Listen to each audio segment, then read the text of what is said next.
Fala galerinha do segundo ano, aqui é o professor Eduardo Barreto e na aula de hoje a gente vai falar sobre a fisiologia da absorção de nutrientes lá pelas plantinhas. Bom, vamos nessa, meus amores. A plantinha, moçada, ela necessita de dois grandes grupos de nutrientes, chamados de macronutrientes e de micronutrientes. Os macronutrientes são os elementos necessários em grandes quantidades, ou seja, a plantinha necessita aí de quantidades bem abundantes desses elementos para poder ali se manter em homeostase, para manter-se em equilíbrio. Esses elementos são o carbono, o hidrogênio, o oxigênio, o nitrogênio e fósforo, que são as principais moléculas constituintes dos organismos vivos, como nós já tínhamos dito, o famoso CHOMP. O cálcio para a construção da lamela média, para na hora de dividir a célula poder formar ali duas novas células. O potássio, que é um importante regulador da pressão osmótica, show? E o magnésio, que é um principal elemento ali, elemento químico que vai compor a clorofila, certo? Já os micronutrientes, moçada, eles são encontrados em pequenas quantidades.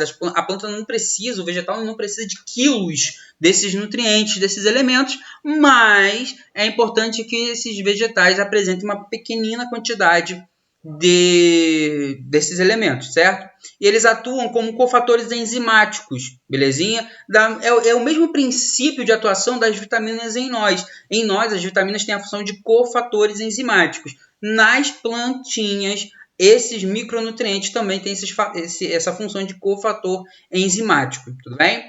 Bom, absorção de água, meus amores. O principal nutriente que a plantinha necessita absorver é a água, por conta da fotossíntese. Para fazer a fotossíntese, eu necessito de água para iniciar o meu processo, tudo bem? Aonde que ocorre a absorção de nutrientes? Principalmente na raiz, na zona pelífera. Se você não viu a aula sobre raiz, vai lá dar uma olhadinha. A zona pelífera, moçada, é essa regiãozinha aqui onde tem esses pelinhos absorventes. É aqui que vai ter a grande absorção de água na raiz, tudo bem? A água, moçada, ela vai se locomover do meio externo em direção ao xilema. Lembra que xilema sobe. Xilema conduz seiva bruta, que é água e sais minerais. Então, essa água aí tem que subir até as folhas, tudo bem? Essa água vai entrar na raiz através de dois movimentos mais comuns, chamados de simplasto e apoplasto. Mais ou menos assim, molecada. O apoplasto, ele vai permear as células, ele vai entre o espacinho de uma célula e outra até chegar no xilema. Tudo bem até aí? Já o simplasto, ele vai por dentro das células, entre a membrana plasmática e a parede, vai circulando a célula até chegar lá no xilema, tudo bem? Existe ainda o transcelular. O transcelular, moçada, ele tá nem aí, ele vai passando pelo meio mesmo da célula, entra na membrana, por dentro da membrana plasmática, até alcançar também o xilema, belezinha? Tá aí? Claro que esse daqui é mais lento de ocorrer. Show de bola? Bom, antes de chegar no xilema, eles vão passar por uma regiãozinha chamada estria de Casperi. O que essa estria de Casperi faz? E ela é muito importante, meus amores. A estria de Casperi vai ser o seguinte. Imagine que a raiz está aqui absorvendo toda a água pela lateral. Show de bola. Está absorvendo água aqui, está absorvendo água aqui, legal. Junto com essa água também está indo um pouco de sais minerais, macronutrientes e micronutrientes. Belezinha, tá aí? Quando essa água cheia de sais minerais é absorvida, os elementos também estão vindo. Chega aqui na estria de Casperi, o que a estria faz? A estria joga ativamente, faz transporte ativo, ou seja, gastando energia. Ele pega os sais minerais e força a entrada desses sais minerais lá no meu xilema, tudo bem? Fazendo com que o xilema fique hiper concentrado, ou seja, ele fica com muitos sais minerais. Tudo bem até aí? E daí, professor? Você está falando disso como se fosse algo uau. E realmente é, meus amores, porque se está muito concentrado, a gente tem que lembrar de osmose. Se está muito concentrado dentro do xilema, por osmose, a água vai ser drenada para o xilema. Tudo bem? Beleza, professor. E daí, meus amores? Esse movimento é o que a gente chama de pressão positiva da raiz. É um dos fatores que ajuda a água a sair lá do subsolo e ir até o topo da árvore. Imagine uma árvore imensa, sei lá, uma árvore, um pau-brasil, um ipê que alcança aí fácil, uns 10, 15, 20 metros. Cara, como que a água vai sair do solo e ir até a copinha das árvores? Porque a água tem que chegar lá na folha, e a folha está lá no altão. E aí, moçada, tem outro probleminha, né? Porque a raiz ela não absorve água de todos os locais. A raiz absorve água lá na zona pelífera. A zona pelífera está próximo da coifa, ou seja, está na pontinha da raiz. Bom, meus amores, acontece que é mais ou menos a altura que a planta tem para cima. A altura que tem o caule tem a raiz. Então, se a planta tem 20 metros, essa água está sendo absorvida a aproximadamente 20 metros de profundidade. Então, a água tem que sair lá de 20 metros abaixo do solo e ir a 20 metros. Caraca, a água tem que se deslocar 40 metros. Sim, meus amores. Então, note, e tudo isso contra a força da gravidade. Ué, mas a planta não tem coração para circular essa água. Como que isso vai acontecer? É por isso que é tão interessante essa pressão positiva da raiz. Só pela pressão positiva da raiz, meus amores, faz com que a água alcance 1 metro acima do solo. Ela sai lá dos 20 de raiz, vem até 1 metro acima do solo. Mas espera aí, professor, ainda está faltando. Bom, outro fator que ajuda a água a subir é a capilaridade. Lembra que eu falei para vocês, quando a gente falou de água, acho que na primeira aula do ano, a gente estava falando sobre água, que a água tem essa questão de capilaridade, que é bem interessante. Diz o seguinte: quanto menor for o vaso transportador, mais fácil essa água vai ficar mais altinha. Olha aqui nesse experimento. Eu tenho um sistema onde eu tenho vários tubos de vários diâmetros. Note que no tubo mais grosso está nessa altura. Já no tubo mais fininho, está mais acima. Tudo bem? Isso graças à força de tensão e coesão da água. Show de bola? Pô, interessante, hein, professor? Então, meus amores, dentro do xilema, lembre-se que o tubinho de xilema é extremamente fino, mais fino que um fio de cabelo. Então, facilmente você consegue subir essa água. Pô, legal. Só pelo fato de ser a capilaridade, eu alcanço mais 1 metro acima do solo. Beleza, professor, então eu já estou a 2 metros. Mas falta muito ainda para chegar nas folhas. Bom, aí é que entra a teoria da tensão e coesão de Dickson, muito famoso, um cientista que estudou esse transporte de seiva. O que ele dizia, moçada? Ele dizia que lá nas folhas, não sabia como muito bem ao certo, ele pensou, cara, nas folhas tem que haver alguma coisa puxando, aplicando uma força. Olha eu dando uma de física aqui. Tem que aplicar uma força, uma forcinha de sucção para poder subir essa água. Bom, e aí, moçada, ele viu o seguinte, que quando a plantinha abre os seus estômatos, se você não viu o estômato, vai lá na aula sobre folha, que é extremamente importante. Estômatos são pequenos furinhos que tem na face inferior das folhas. Quando o estômato abre, molequinhas de água são liberadas para a atmosfera. Só que a molécula de água ela é muito coesa, ela tem uma força muito grande de ligação entre uma e outra. Ela tem uma tensão, uma coesão muito forte.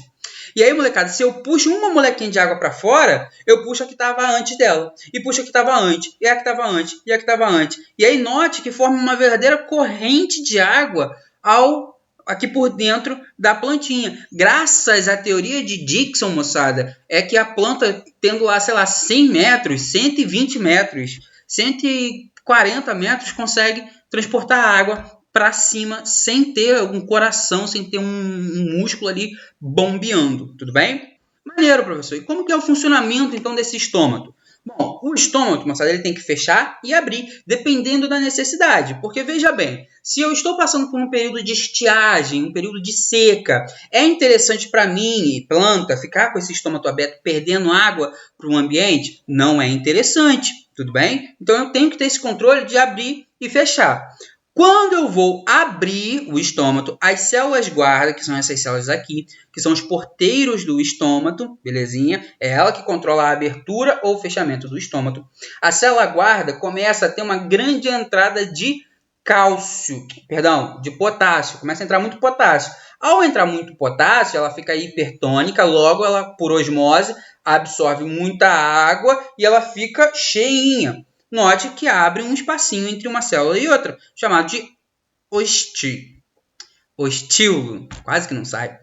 Para fechar, moçada, eu faço o movimento inverso. Eu deixo esse monte de potássio que entrou sair, fazendo com que eu fique menos concentrado e perca a água. E aí a célula que estava túrgida aqui, cheona, fica flácida e fecha. Tudo bem até aí? Maneiro. E o transporte de seiva orgânica? A gente trabalhou a seiva bruta, agora a gente entra na seiva orgânica. A seiva orgânica é aquela seiva que vai ter água e açúcares. Praticamente, moçada, quando a gente fala de açúcares, a gente está falando de glicose ou sacarose, certinho? Bom, um alemão chamado Munk, ele criou esse sistema para exemplificar o que ele conseguia observar nas plantinhas. Ele pegou 2 potes, colocou um tubinho embaixo e um tubinho em cima. Show, ele criou esse sisteminha. Colocou uma membrana semipermeável, foi papel celofane, colocou uma membrana semipermeável e aqui ele colocou muito açúcar, simbolizando a folha. Lembre-se que a folha sempre vai ter mais açúcar, porque é ela que faz a fotossíntese, do que a raiz. Tudo bem até aí? Bom, meus amores, se aqui está com muito açúcar, o que vai acontecer? Ela vai absorver a água. Como essa água não tem para onde fluir, ela só tem como fluir para cima, certo? Passando por esse tubinho superior que simbolizava o floema proposto por Munk. E aí, esse floema vai até a raiz, que ele chamou de dreno. Porque, veja bem, meus amores, a raiz ela não faz fotossíntese. O caule, por exemplo, de muitas plantas também não fazem fotossíntese. Essas regiões da planta que não faz fotossíntese, ele chamou de dreno. De dreno de quê, meus amores? Dreno de açúcar. São partes do vegetal ali que suga esse açúcar para si, gasta. Tudo bem? Então, note que como vai entrando muita água aqui nessa região, acaba que a molécula de açúcar vai sendo meio que arrastada pela pressão osmótica aqui dentro. E com isso, vai lá para a raiz. Belezinha até aí? Então, graças a esse experimento, ele provou o transporte de seiva orgânica. Bem? E por último, anel de Malpighi. Malpighi foi um grande cientista, meus amores. Quando a gente estuda animais, quando a gente estuda a citologia, quando a gente estuda fisiologia, quando a gente estuda botânica, a gente acaba esbarrando em Malpighi, porque ele foi um grande cientista, tudo bem? Malpighi, cara, ele pensou o seguinte: se o floema é que leva o nutriente para a raiz, que é um dreno, e se eu cortar o floema? Ele veio aqui na plantinha e cortou somente o floema, somente até a camadinha de floema, tudo bem? E aí o que acontece, moçada? Aconteceu que após algum período de tempo, foram um mês e meio, a árvore inteira morreu. E ele notou também que aqui nessa parte superior do corte ficou entumecido. Entumecido quer dizer gordinho.